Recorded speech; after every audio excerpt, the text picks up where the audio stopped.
Добар ден, почитувани! Ова е стартот на уште една нова епизода на магазинот за практично родителство 0 плюс месеци на телевизија Телма. Кога на детето ќе му биде диагностицирана уринарна инфекција, тогаш неизбежна е терапија со антибиотик. Но родителите применуваат и дополнителна алтернативна комплементарна терапија која што се состои од чаеви од брусница и магданоз, потоа сирупи и прашоци кои што се добиени од екстракт од шеќерот на брусница, пробиотици, рибино масло, ги загреваат децата и така натаму. Понекогаш употребуваат и вакцина. Што се това помага, а што не, е дилемата која што денеска ќе разјасниме со професор доктор Дафина Кузмановска, специјалист по нефрологија, педијатар. Добре ни дојдовте. Добро најдов. Уринарниот тракт треба да биде стерилен, што значи дека таму не треба да има бактерии. Но доколку на некаков начин навлезат бактериите, тогаш таму се размножуваат и може да создадат инфекција. Во детска возраст, што е почесто? Дали инфекцијата на мочниот меур, циститот или пак инфекцијата на бубресите? Значи, добро рековте, предизвикувач на уринарна инфекција е бактерија, микроорганизам. Типот на инфекцијата, и тоа добро рековте, може да биде на мочниот меур и ние тогаш велиме дистална уринарна инфекција, значи локализирана во долните партии на уринарниот тракт, или така наречена проксимална, која што е локализирана во горните партии или во бубрежниот паренхим. Значи, овие кои што се во бубрежниот паренхим, тие се тие што носат ризик од перманентно бубрежно оштетување, доколку не се третираат како што треба, и ризик од создавање на лузни со можност за доцни компликации, како што се бубрежна хипертензија, како што е хронична бубрежна инсуфициенција, ако се промените екстензивни, кои што ние и не ги гледаме во детство, ги гледаме подоцна во животот, во адултниот живот на овие пациенти, многу години од која ќе се заборави таа инфекција. Самите овие факти укажуваат на одговорноста која што има лекарот, кој што треба сега на едно дете кое што има бактерии во уринарниот тракт, кое што има уринарна инфекција, да одреди терапија. Вие ме прашавте колку се чести. Чести се уринарните инфекции, тие се наоѓаат на трето место по зачестеност веднаш зад респираторните и ентералните. Но споредливо со, например, респираторните, многу се поретки. Машките деца, например, негде 2% од нив до пубертетот може да добијат уринарна инфекција, девојчињата почесто. 5 до 8%. Тоа е далеку зад респираторните. Ние знаеме дека респираторни инфекции секој од нашите деца добива неколку пати годишно, 4-5 пати годишно. Меѓутоа, овдека е сосема друга ситуацијата. Значи, кај деца, уринарниот тракт е све е смалено, краток. И многу лесно една инфекција, која што почнала како цистит, може да ви се трансформира, се качи нагоре и направи пиелонефрит. Тука е одговорноста сега на лекарот, кој што треба да ординира, да смисли, да направи, да креира најдобра терапија за тоа дете. Значи, во тој случај, лекарот во примерната заштита, најчесто е тоа лекарот во примерната, педијатарот, во зависност од клиничката слика, дали е сликата одговара за горна уринарна инфекција или долна, како што рековте вие, кој што веројатно се почести, отколку неверојатно него сигурно се почести од овие што се паренхивните инфекции. Значи, во зависност од клиничките симптоми, во зависност од возраста на детето, не е се едно бебе или дете до 2 години, едно дете од 10 години, значи различен е пристапот, во зависност од тоа дали е присутна анатомска или функционална аномалија како предиспозиција за уринарна инфекција, која што ја комплицира уринарната, може да ја комплицира уринарната инфекција, и по ова уринарните инфекции се разликуваат од оние кај возрастни, кај деца многу почесто е тој момент анатомска или функционална аномалија која доведува до предиспозиција кон уринарни инфекции, и тоа треба да го процени педијаторот кога го конципира третманот. Третманот јасно е штом се работи за микроорганизам, бактерија, дека е антибиотик, меѓутоа кој антибиотик? Значи, треба да се селектира антибиотик кој што покрива најчестите уропатогени. Ние знаеме кои се уропатогени, тоа се преце ентеробактерите, бидејќи резерварот на инфекција е всушност дебело црево. Значи, всушност треба да одбере антибиотик, бидејќи во почетокот емпириска е терапијата, додека дојде резултатот од уринокултура, емпириски одбира антибиотик, некој антибиотик кој што има широк спектар за најчестите ентеробактерии, односно уропатогени бактерии, а при тоа да земе во предвид, значи овој лекар кој што ја концепира терапијата, дали детето претходно примало антибиотик, па е може би стекната резистенција, како и увид во локалната епидемиолошка состојба, кои антибиотици најчесто се користат, бидејќи антибиотиците кои што често се употребуваат практично многу брзо доведуваат до резистенција. Практично бактериите се прилагодуваат, не можете вие да ги надмудрите бактериите, иако за резистенција кога антибиотиците се открија во почетокот, да кажеме суфометоксазолот, му требаше едно 30 години, 25-30 години да создадат значи резистенција. Сега тоа се случува многу брзо. Сега за многу кратко време, за година, две, можда и пократко време, со секој нов антибиотик како што ќе се внесе, ако не се внимава, ако не се критички користи, значи ако се користи некритични, ќе се создаде резистенција. Па сега ние кога ја креираме оваа терапија за нашите мали пациенти, треба и тоа да го имаме во предвид, дали може би резистенција, дали може би ние предизвикуваме, доведуваме до ваква ситуација, така што некритички препишуваме лекови, например за вирусни инфекции ви препишуваат антибиотици, што не е дозволено и нема никаков ефект, но води кон бактериска резистенција. Или не се адекватно диагностицира уринарна инфекција, па вие не знаете дали навистина е, бидејќи започната антибиотики претходно. И уште нешто, антибиотиците не се баш безопасни, дел од нив имаат нус ефекти. И вие секогаш кога ќе добиете антибиотик и ја прочитате прескрипцијата, ќе видите таму наредено што све може да предизвикаат. Се разбира дека тоа е многу ретко, но сепак може. Значи од најлесни симптоми до многу тешки симптоми. Значи секогаш критично со антибиотиците и заради тоа ние велиме, се труди и медицината, како и луѓето воопшто, да пронајдат дали постојат алтернативни начини за лекување или барем комплементарни начини за лекување на уринарните инфекции. И во таа смисла, точно е тоа, значи ние секогаш, кога имаме дете со уринарна инфекција, во третманот, но и во превенцијата на уринарните инфекции, секогаш советуваме одредени мерки кои што треба да допринесат побрзо да се елиминира бактеријата, да се совлада инфекцијата, значи или да се превенира нова инфекција, одредени мерки, но и одредени лекови. Денеска ќе го зборуваме и за тие мерки и за тие лекови. Родителите со бактериите во урината покрај со антибиотик одлучуваат да се борат и со разни чаеви, пред се со чајот брусница. Дали има докази дека чајот од брусница има ефект кај уринарните инфекции во детска возраст? Значи, овие лекови воопшто, па и брусницата, дел од нив се користат во народна медицина и како такви традиционално во некои делови на светот се користат. Брусницата конкретно ви е од Америка донесена пред 30 на години, ние и не знаевме за брусница, други чаеви користевме во третманот на уринарни инфекции. Значи, традицијата, навиките, што е она популарно во тој регион, секако дека има ефект, има влијание, но има влијание и значи некогаш има навистина медицинско оправдување, но некогаш и нема, веќе не знаете фармацевската индустрија кога сака да ви продаде, а кога навистина продуктот кој што ви го нуди вреди. Голема влијание имаат и социјалните медиуми, мрежи во кои што се дискутираат, сите се прават доктори на извесен начин и се презентираат своите искуства кои што се поединачни, кои што не се проверени, значи нешто што некому можело да користи, не мора на сите да им користи.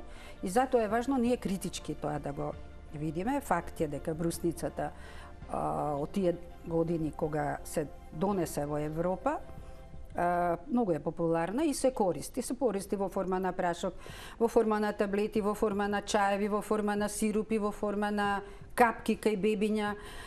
Дали е ефикасна? Значи се смета дека незиниот механизам како она спречува инфекција е еден шекер, деманоза, кој што она го содржи во поголема концентрација, инаку се содржи во други овоштија, и во јаболки, на пример, ананас, боровинки, значи и во други овоштија се содржи. Тој шекер е интересен по тоа што се излачува во урината, значи како непроменет, и служи како значи ги привлекува ешерихиите, токму ешерихиите се лепат на овој шекер наместо да се залепат на слузницата, и на тој начин се исфрлаат надвор. Меѓутоа, точно која доза е терапеутски ефикасна или во смисла на превенција не е јасно. Студии се правени, факт е дека се правени повеќе студии, во главном се тие студии кај возрастни жени, кои што имаат повторувачки уринарни инфекции, но таму е механизмот на настанување уринарни инфекции не е идентичен, поразличен. И таму со метаанализа на повеќе студии не е докажано дека брусницата има влијание на превенција на уринарните инфекции, значи не е влезено во гајдлайнсите, иако масовно се користи. Се користи, логично е, објаснување е медицински логично, нема причина да не се користи, но да не се залажуваме, не може да биде алтернатива. Не може да биде замена за антибиотикот. Замена никако, тоа би било опасно. Така. Што е со чајот од Макдонос? Тој знае да биде и силен диуретик. Може ли да се дава во детска возраст? Може ли да предизвика дехидратација кај детето, доколку излачи огромна количина на урина? Диуретик, точно е, меѓутоа дехидратација не. Индиректно може да и помага кај уринарни инфекции. Зошто? Затоа што ние секогаш велиме еден од механизмите кои што помагаат и во совладување на акутна инфекција и во превенција на наредни е внес на повеќе течности. Зошто? Затоа што доаѓајќи повеќе течности во бубрезите се плават бактериите. Со секое мокрење се плават. И тоа овозможува побрза елиминација на овие бактерии. Дали е чај од брусница или чај од Макдонос или обична вода, вие го имате ефектот на плавење. Плюс Макдоносот има диуретски ефект. Значи тоа има одвратен вкус, мора да бидем искрени, децата не сакаат да го испијат. Брусницата ми се чини дека полесно ја пијат од колку чај од Макдонос. Да, ама да внимаваат, треба да е незасладена. Значи не сме да има шекер. Па не би требало. А додаваат за детето да го испие. Да прочитате. Значи, ако веќе се користи, треба да биде незасладена или ќе си ја заслади родителот со мед, со нешто, значи природен шекер.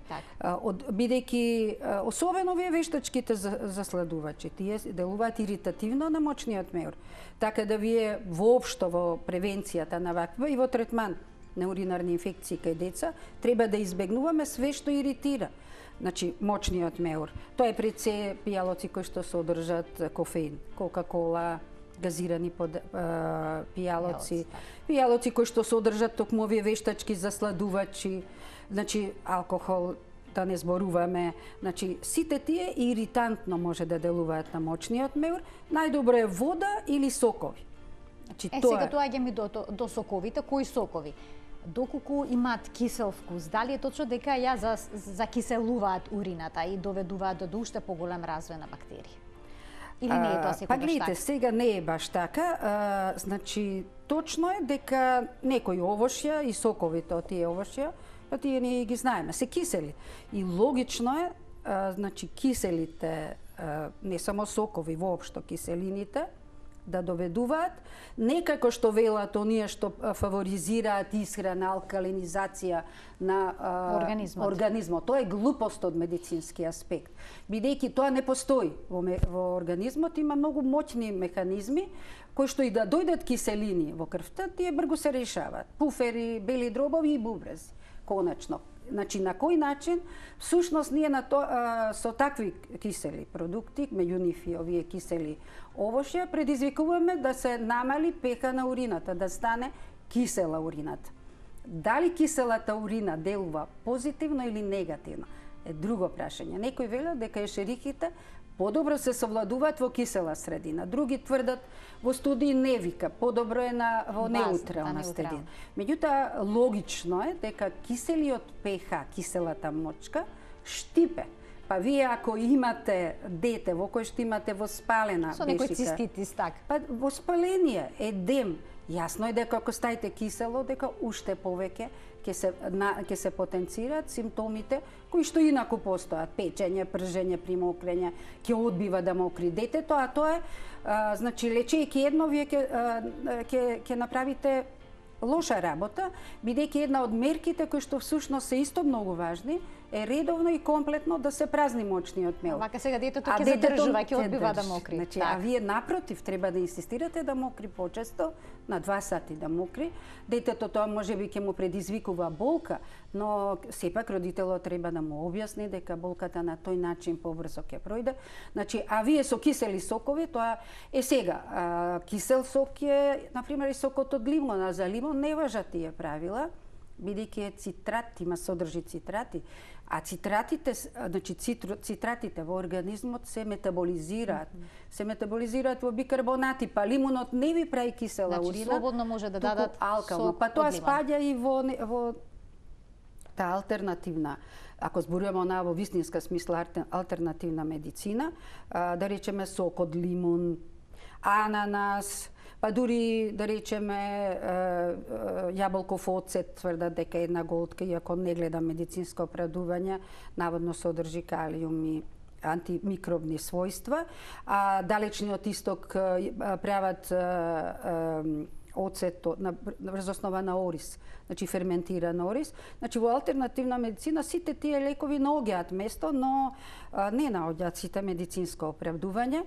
Медицински е оправдано ова што ви реков, зголемен внес на течности, редовно, рековме кои течности, да речеме ако се работи за бебе. Што е за увиниот чај пред да преминеме на колкава течност ме диспие бебе и што се смееме да му дадеме доколку е помало од 6 месеци? Дали увиниот чај смее да се дава кај деца помали од 12 години? Не се дава кај деца, иако ние на времето кога не постоеше брусница, кај поголемите деца сме давале помала концентрација, но бидејќи ефикасен, има уроантисептички ефект, но практично забранет е кај деца помали од 12 години, има одредени ризици, пред се хепатална токсичност и особено не треба да се дава заедно со брусница, дури и кај возрасти. Така, значи тука треба да се внимава. Или брусница кај возрастните или увиен чај. Брусницата ќе ви направи кисела урина, а увиениот чај бара алкална урина за да делува. Така. Што се однесува до бебињата под 6 месеци, кои што се на мајчино млеко ексклузивно доен или пак на адаптирана формула, дали кај нив е дозволено да се даваат чаеви од брусница, магдонос и слично? Не, и во колкава количина доколку даваат родителите чај, тоа би смеле да го направат? Кај деца на ексклузивно доење, они си го имаат волшебниот лекар, тоа е мајчиното млеко. Мајчиното млеко содржи антибактерицидни, има својства, имунолошки својства, значи многу својства има, кои што и најважно од све, практично ги задоволува сите хидрични потреби. Значи нема потреба да се додава вода кај дете кој што е на ексклузивно доење, оно ќе си ја прима водата преку мајчиното млеко. Како вие ќе знаете дали доволно прима вода? Па гледајте ја мочката. Ако мочката не изгледа концентрирана, значи бледа боја има, жолта, мокри, цело време мокри се пелените, тоа дете доволно пие и преку мајчиното млеко. Сокот од брусница, па и други сокови доаѓаат дури во оној втор период, после 6-тиот месец, кога и без тоа ние веќе внесуваме кашеста храна, нели? Внесуваме сокови, внесуваме кашички од овошје, тогаш може да се внесе во случај на инфекција и брусница, како комплементарен рек се разбира. И тоа најчесто во таа возраст се внимава мали дози и разредено. Значи да се разредува, не да се дава само брусница, него разредена во вода, во течност да е разредена. Некои родители сметат дека како капки. Ги има како капки во таа возраст. Некои родители сметат дека пробиотиците имаат голем ефект при решавањето на проблемот со уринарните инфекции. Дали е тоа точно? Па не само родители, значи познато е дека пробиотиците и логично е од медицински аспект дека можеби помагаат. Зошто? Па знаејќи дека е резервар на инфекција дебело црево, и претпоставувајќи дека тука се развиени резистентни на антибиотска терапија уропатогени соеви, јасно е дека вие ако додадете пробиотик лактобацилус, значи една добра бактерија, ќе се обидете да населите, да ја модифицирате тој микробиот што вел. Значи ние сите имаме бактерии во цревото и на други места, значи да ги на извесен начин модифицираме, да го истиснеме овие потенцијално уропатогени соеви, да ги замениме со лактобацилус. И тоа има логика, во крајна линија тоа го прави мајчиното млеко, кој што содржи ексклузивен пробиотик лактобацилус бифидус. Вие ако гледате столица на новородено, посебно интензивно, кое што се дои, тоа има само една бактерија, монотонија, ако ја гледате под микроскоп. Една бактерија. Како што ќе почне друга храна да прима, веќе идат другите бактерии, кои што се исто дел од нормалната и одбрана на организмот, но ако дојде до пореметување, може да бидат извор на инфекција. Значи, тука делуваат пробиотиците. Дали делуваат и дали е докажано, има студии кои кажуваат дека има ефект, но повторно со метаанализа на повеќе студии и повторно кај возрастни, кај кои што се користени дури интравагинално се давани. Значи не само да пијат пробиотик, туку се и локално ставани. Повторно нема сигурен доказ и гајдлайнсите викаат немаме доказ, не можеме да ги вклучиме во упатствата. Но има медицинска логика и ние најчесто и даваме пробиотик, значи ги советуваме родителите да дадат пробиотик заедно со конвенционалната терапија, особено за превенција. Така, кај ние што има повторувачки уринарни инфекции. А дали советувате децата да пијат рибино масло како алтернативна терапија при решавањето на проблемите со повторувачките уринарни инфекции? Доказ, нема evidence base, значи доказ нема, а иначе алтернативна медицина, да, они велат витамин С, што има логика во смисол зголемува имунитетот, нели учествува во бројни процеси кои што се важни за имунитетот, витамин С, и ја прави покисела мочката. Рибиното масло содржи витамин А и витамин Д. Витамин А ви е важен за епителизација на кожа, слуза, кожи. Витамин Д точно е дека и не знаеме колку функции има во организмот. Секој ден нови функции се пронаоѓаат и се смета дека во се учествува витамин Д. Значи во некои имунолошки механизми, секако меѓутоа све тоа не е целно. Значи све е тоа подигање на општиот. Не може да кажете дека е тоа лек за уринарни инфекции. Може да се користат, нема штета. Значи ги препорачува алтернативната медицина, доказ нема. А што е со вакцините кои што се наменети за уринарни инфекции во детска возраст? Дали се тие ефикасни, што содржат? И зошто треба да се зимаат еден подолг период? Вакцините, трагајќи решење, точно ова што го спомнав, наоѓајќи се пред проблем на резистенција кон антибиотици, проблем на рецидивни уринарни инфекции, кои што навистина се проблем, значи рекурентни, постојано се повторуваат, посебно ако не се комплицирани. Значи, кога не се комплицирани, сакам да кажам дека нема анатомска или функционално абнормалност на уринарниот тракт. Инаку джабе вие давате алтернативни лекови и вакцини, ако не сте го решиле тој проблем, кој што е предиспозиција. Кај деца тоа е многу почесто отколку кај возрастни. Повторно искуствата со вакцини се главно од студии кај возрастни. Значи, вие знаете што значи вакцина. Се дава вакцина, обично идеалната вакцина треба да се даде еднаш, два пати, три пати, неколку пати и да ве штити еден подолг период.